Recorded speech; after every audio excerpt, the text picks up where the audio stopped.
By the time Tarrare died at 26, his body had rotted from the inside out.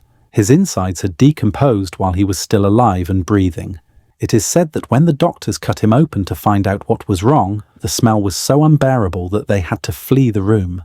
You won't find Tarrare in your history textbooks. Neither will you find the millionaire who let her son's leg rot off to save a few dollars, or the Pope whose corpse was put on trial 9 months after his death. What you're about to hear are 6 true stories. I've cross-referenced everything against historical records, medical journals, court documents. Nothing here is exaggerated. If anything, I've toned down some details because YouTube has guidelines and your stomach has limits. Before we continue, if you enjoy uncovering the strange corners of history that textbooks conveniently left out, consider hitting that like button and subscribing for more stories like this. And please comment below to let me know where you're listening from. It's fascinating to me that we can explore these dark chapters of history together from different parts of the world. Now that you've done that, let's talk about the man whose stomach was a bottomless pit. Case 1. Tarrare. Born in France around 1772, his real name is lost to history. Tarrare was just a nickname meaning glutton or wastrel, and glutton doesn't even begin to cover it. Tarrare wasn't born hungry, at least not impossibly hungry. His parents were normal people. They had a son. The boy ate like any other child. Then puberty hit, and something in Tarrare's body broke in a way medicine still can't fully explain. By 17, he could consume a quarter of a cow in one sitting. I'm not talking about a large meal. I mean 25 pounds of meat vanished down his throat in a single afternoon. His parents went bankrupt trying to feed him. They had no choice but to throw him out. This wasn't out of cruelty, but out of desperation.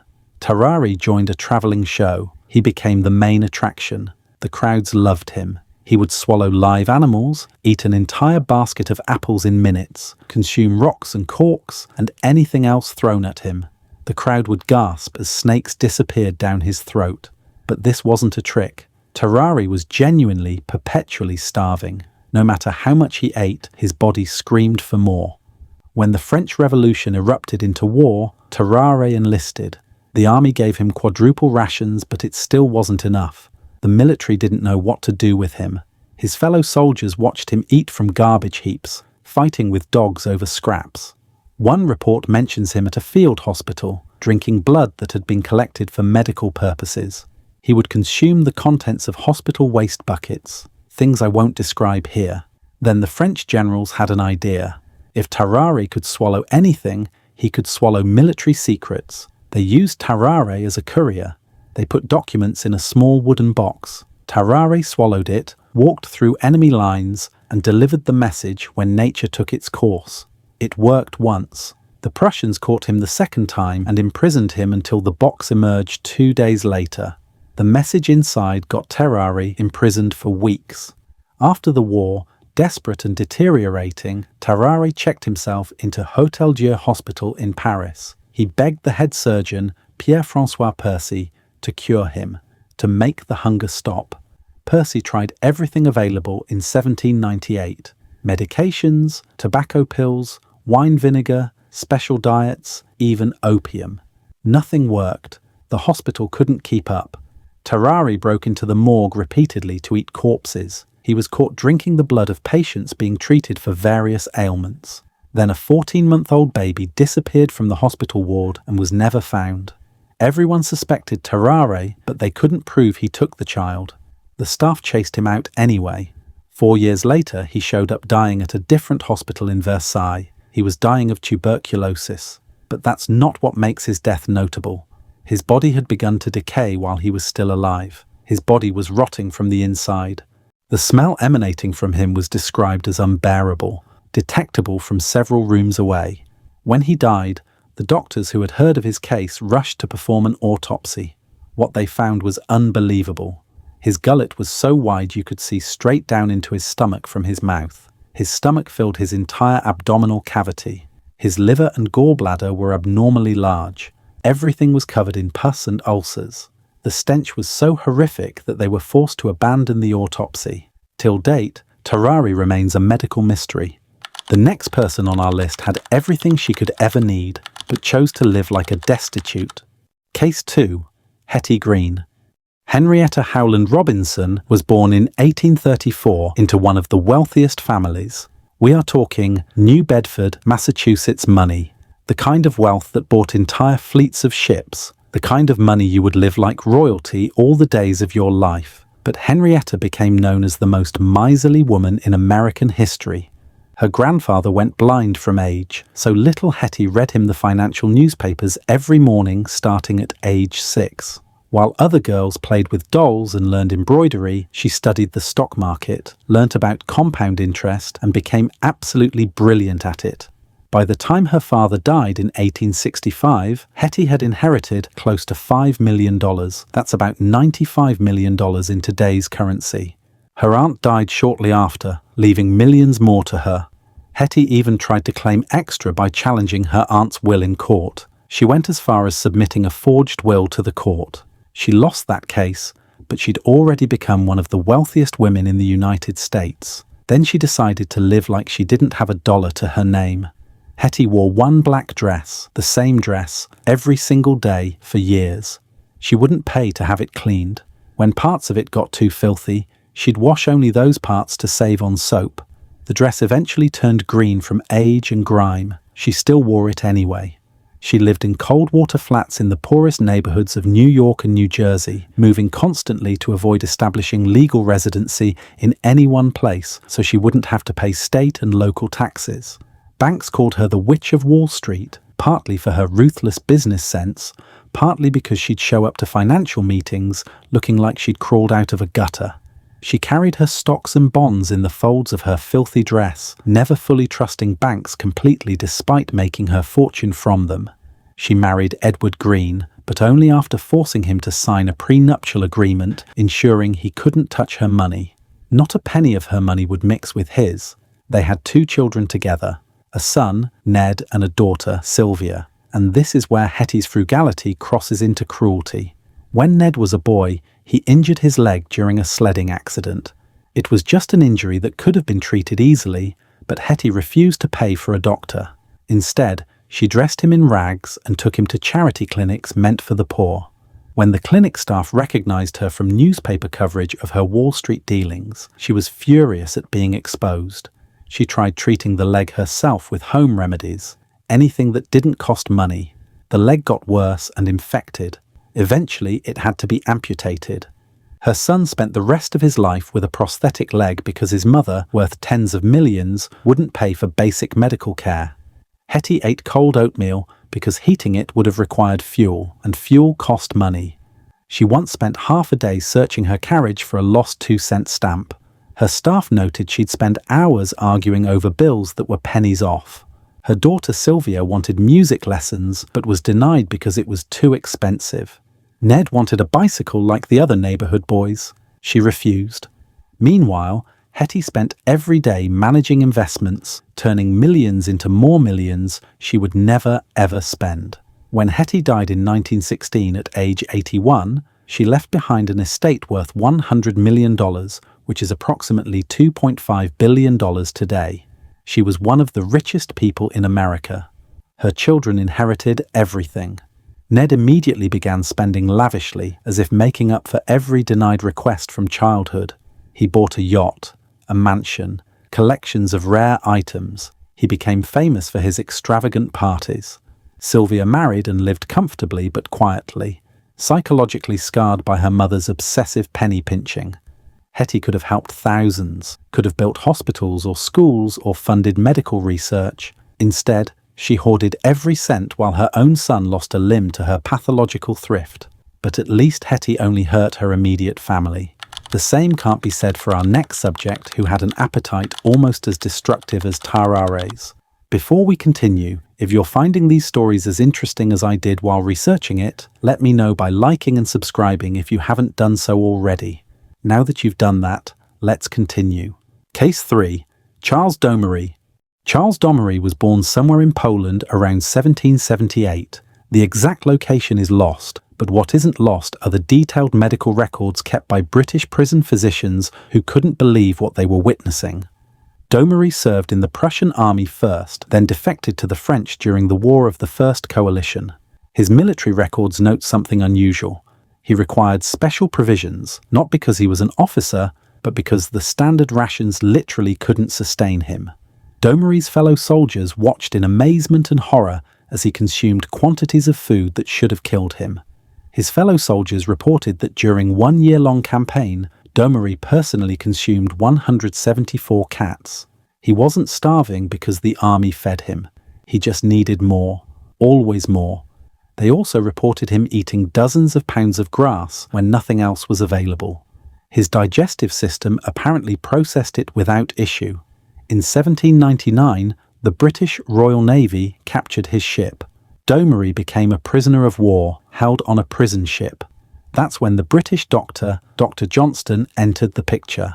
Dr. Johnston was the prison physician. He'd heard rumours about the Polish prisoner with the impossible appetite, so he decided to conduct an experiment to see what he was really capable of. The experiment was simple. He would be given food and observed to see how much he could eat. Dr. Johnston recorded everything meticulously. For breakfast, they gave Domery 4 pounds of raw cow udder. He ate it all. For lunch, 5 pounds of beef, 1 pound of candles, actual candles meant for lighting, and a bottle of porter beer. He ate everything and asked for more. Dr. Johnston brought him a live cat. Domery tore it apart with his bare hands, ate it raw, fur and bones included. They brought more cats, same result. The doctor's notes described Domery's teeth as unusually strong, capable of crushing bone without apparent effort. Then came the truly disturbing part of the experiment. A sailor on one of the British ships had undergone a leg amputation. The severed limb was still relatively fresh. Dr. Johnston obtained it. He wanted to see if Domery would eat human flesh if offered. Domery ate it without hesitation. The doctor's notes specifically mentioned that Domery seemed to prefer it to beef. He found it more tender, easier to chew. Here's what makes Domery different from Tarrare. Domery showed no signs of illness. His body seemed to process everything normally. He wasn't emaciated or sickly. He was healthy and strong. His stomach just operated at a capacity that should be biologically impossible. He could eat 10 pounds of raw meat in a day and function normally. The British eventually released him in a prisoner exchange. After that, Charles Domery vanishes from historical record completely. No one knows how he died or when he died.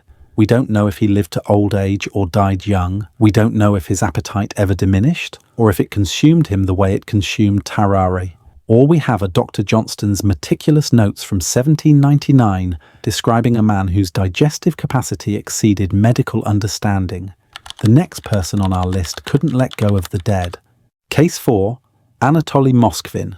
This story doesn't come from centuries past.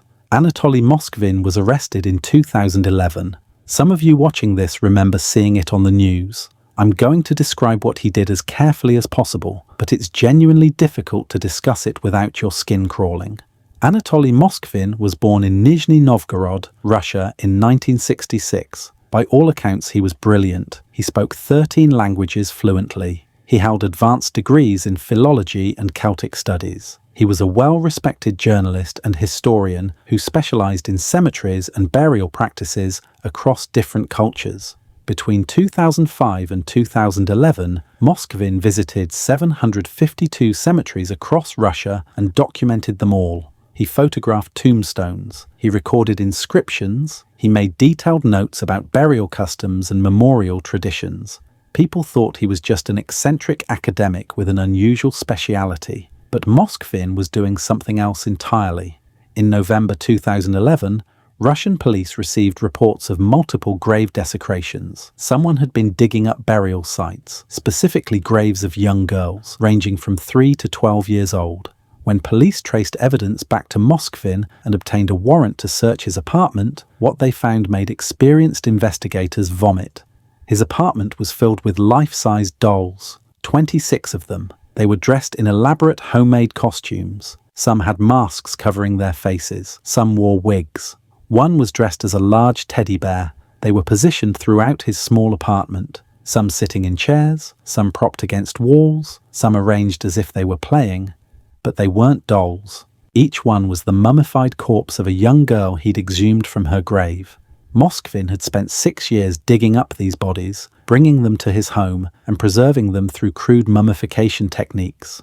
He dressed them in clothing he'd sewn by hand. He created faces for them using masks made from stockings and fabric. He gave each one a name. He celebrated their birthdays. He kept detailed journals about each girl's preferences, habits, what they supposedly liked and disliked. His parents lived in the same apartment. They genuinely believed the figures were just dolls their son made as part of his eccentric hobby. They never suspected a thing. Police found detailed maps and notes in his apartment showing every cemetery he'd visited and which graves he had opened. The investigation revealed he'd been doing this for over half a decade. During psychiatric evaluation, Moskvin explained his reasoning. He believed he was saving these girls, rescuing them from the cold ground, giving them a second life in his care. In his mind, warped by severe mental illness, he wasn't desecrating graves. He was performing acts of compassion. He considered himself their parent. He claimed he loved them and was protecting them. The psychiatric panel diagnosed him with paranoid schizophrenia and several other disorders. They declared him legally insane and unable to stand trial. He was committed to a psychiatric facility where he remains till today. He will likely never be released. The families of those 26 girls had to endure the unimaginable trauma of learning their daughters' graves had been violated, then burying them a second time. The next story also involves someone who claimed love as justification, but unlike Moskvin's delusion, this person knew exactly what he was doing and did it for 7 years. Case 5. Karl Tanzler. In 1930, Karl Tanzler was a 53-year-old radiologic technologist working at a tuberculosis hospital in Key West, Florida. His marriage had collapsed. He was lonely and waiting for something to give his life meaning. Then Maria Elena Milagro de Hoyos walked into his X-ray department. She was 22 years old and dying of tuberculosis. She was beautiful despite the illness ravaging her lungs. Tanzler became obsessed immediately. He claimed he'd seen her face in visions since childhood, that his deceased ancestor had appeared to him as a boy, showing him the face of his destined soulmate. He lavished her with gifts, attention, and declarations of love. Maria was polite but uninterested. She was a sick, poor woman trying to survive. Tanzler's obsession didn't register as romantic to her. It came across as uncomfortable attention from a much older man. Tanzler tried everything to cure her. Expensive experimental treatments he couldn't afford. Homemade medicines, X-ray therapy. Nothing worked. Maria died in October 1931. She was buried in the Key West Cemetery in an above-ground mausoleum her family could barely afford. Tanzler paid for part of it. That should have been the end, but Tanzler visited her tomb every single night. He brought flowers and gifts, spoke to her through the walls as if she could hear him. Then 2 years after her death, he did something unimaginable. In April 1933, under cover of darkness, Tanzler broke into her mausoleum. He removed Maria's body, placed it on a toy wagon, and wheeled it through the quiet streets of Key West to his home. He lived with her corpse for 7 years. As her body decomposed, Tanzler worked frantically to preserve it. He used coat hangers as a wire frame to hold her skeleton together when the joints separated. He replaced her eyes with glass ones when the originals decomposed. He stuffed rags into her body cavity to maintain her shape. He covered her rotting skin with silk cloth soaked in wax and plaster. He dressed her in fine clothes. He put perfume on her to mask the smell. He made a bed for her and slept beside her corpse every night. He played piano for her, spoke to her as if she could hear him. In his mind, they were happily married and living together in love. In 1940, Maria's sister heard rumors, whispers around Key West that Tanzler had done something terrible. She confronted him and demanded to see Maria's tomb. When that proved empty, she demanded to see his house. When Maria's sister saw what was in that bed, she screamed and ran for the police. Tanzler was arrested. The story exploded across newspapers. Maria's body was put on public display at the Dean Lopez Funeral Home. Over 6,800 people came to view it in a single day. The morbid curiosity was overwhelming. People lined up around the block to see the corpse that had been kept like a wife. But here's the legal twist. The statute of limitations for grave robbery in Florida was 2 years. Tanzler had kept Maria for 7. They couldn't prosecute him. He walked free. Maria's family buried her again in a secret location that only the family knew to prevent Tanzler from taking her a second time.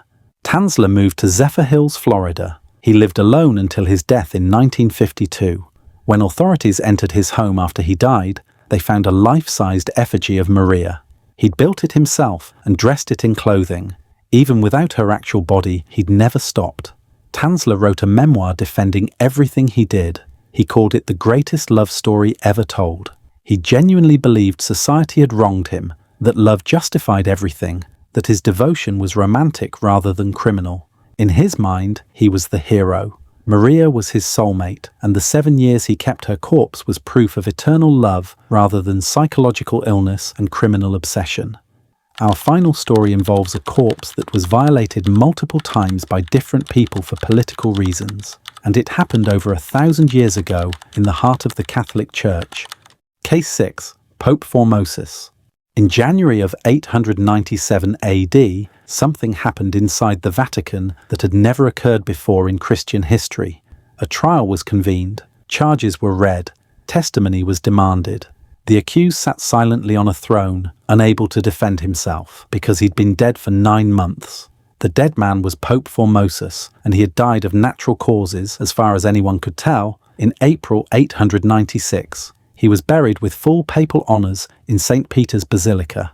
His successor, Pope Stephen VI, ascended to the papacy, and then Stephen did something that shocked even medieval Europe. He ordered Formosus exhumed and put on trial. The event became known as the Cadaver Synod, and it remains one of the most grotesque spectacles in Christian history. They literally put a decomposing body on trial for crimes allegedly committed while alive. Here's the background story.